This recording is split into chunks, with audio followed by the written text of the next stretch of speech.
नमस्कार, मैं doctor Shreyansh Dwivedi, neuropsychiatrist. मेरा clinic Ravi neuro psychiatry centre Ravindrapuri Varanasi में स्थित है। मैं न्यूरो साइकियाट्री के सभी मरीजों को देखता हूँ। न्यूरो साइकियाट्री के रोग आज के दौर पे बहुत ज़्यादा कॉमन हो चुके हैं। तो साधारणतया कहा जाता है कि हर 5 में से कम एक व्यक्ति इस रोग से ग्रसित है। कई केसेस में 3 में से 1 व्यक्ति भी न्यूरो साइकियाट्री के केसेस से ग्रसित हो सकता है। सबसे साधारणतया बीमारी इसमें अवसाद और घबराहट की बीमारी होती है, जिसमें व्यक्ति को लगता है कुछ बुरा होने वाला है, जिसकी वजह से उसका काम काज और बाकी चीज़ें प्रभावित हो सकती हैं। मन उसका अवसाद में दुखी रहता है, बहुत ज़्यादा जितना नॉर्मली खुश रहता है उससे थोड़ा सा कम ही रहता है, और उसको अन्य अच्छी चीज़ों में उसको आनंद भी नहीं आता है, और वो उसकी कार्य दक्षता भी कम हो जाती है। तो कई बार वो जितनी बेहतर से काम कर सकता है उतना बेहतर से काम नहीं कर सकता। साथ में एंग्जाइटी भी होती है, जिसमें घबराहट, ऐसा डर कि जैसे कुछ खराब होने वाला है या कुछ बुरा होने वाला है, इस टाइप की एंग्जाइटी उनको होने लगती है। साथ में कुछ और बीमारियां होती हैं जिसकी वजह से कि व्यक्ति बीमार पड़ जाता है, जैसे कि कुछ नशे की बीमारियां जो भी मानसिक बीमारियों के साथ ही जुड़ी रहती हैं, जैसे कि शराब, भांग, गांजे का सेवन करना, जो कि आज के दौर पे बहुत ज़्यादा बढ़ गया है। इसके साथ साथ कुछ बीमारियां ऐसी होती हैं जो कि याददाश्त की बीमारियां, नींद की बीमारियां, भूख की बीमारियां, अत्यधिक नींद और अत्यधिक कम नींद, ज़्यादा भोजन करना या कम भोजन करना, सभी मानसिक बीमारियों का लक्षण है। कई बार व्यक्ति को ऐसा भी लगता है कि उनके शरीर में भिन्न भिन्न जगह पर दर्द हो रहा है, क्या पेट में अजीब से अनुभव हो रहे हैं या शरीर के अन्य भागों में अजीब से अनुभव हो रहे हैं, जो कि कई बार आप जांच कराइएगा तो नॉर्मल आता है। तो ये भी मानसिक बीमारियों का लक्षण हो जाता है। जैसा भी बोला गया है, नींद, भूख, व्यवहार में कोई कमी, कोई व्यक्ति कई बार बहुत गुस्सा कर सकता है, कई बार बहुत कम होता है, बार बार छोटी छोटी बातों में चिड़चिड़ापन हो जाना भी मानसिक बीमारियों का लक्षण माना जाता है। कई लोग ये मानते हैं कि छोटेपन में या बचपन में भी मानसिक बीमारी नहीं होती, बट ऐसा कहना ठीक नहीं है। कई बच्चों को जिसमें समझ में कमी होती है या समझदारी में कमी होती है, पढ़ाई में होती है, बच्चों का अत्यधिक मोबाइल देखना, जो कि आजकल बहुत कॉमन हो रहा है, ये भी एक मानसिक बीमारियों का बहुत बड़ा जड़ है। कई बच्चों को हम लोग देखा गया है कि एक जगह बैठ नहीं पाते, अति चंचल होते हैं। जो अति चंचल बच्चे भी मानसिक बीमारियों का लक्षण है।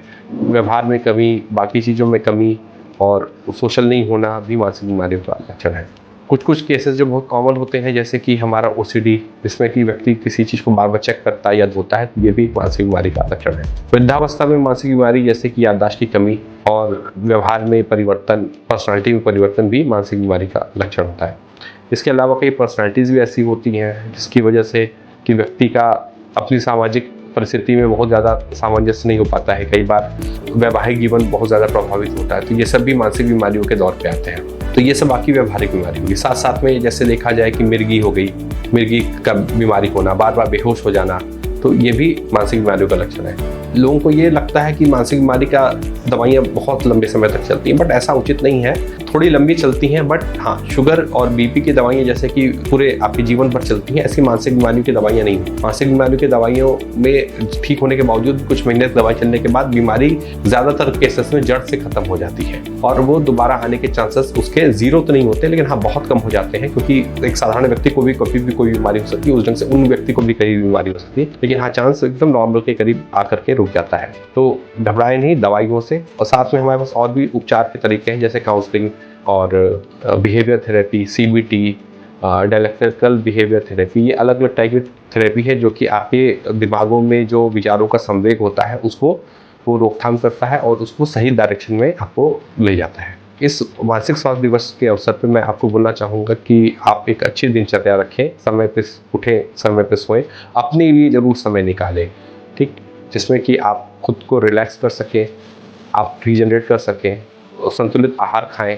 पर्याप्त नींद लें, अपने परिवार और मित्रों के साथ थोड़ा सा समय अवश्य बिताएं। ये नहीं कि केवल काम के उसमें केवल पड़े रहें, फिर काम के पीछे ही भागते रहें ताकि आपको खुद के समय न मिले। और अगर और भी समय थोड़ा निकले तो थोड़ा सा आप ध्यान और योग अवश्य करें।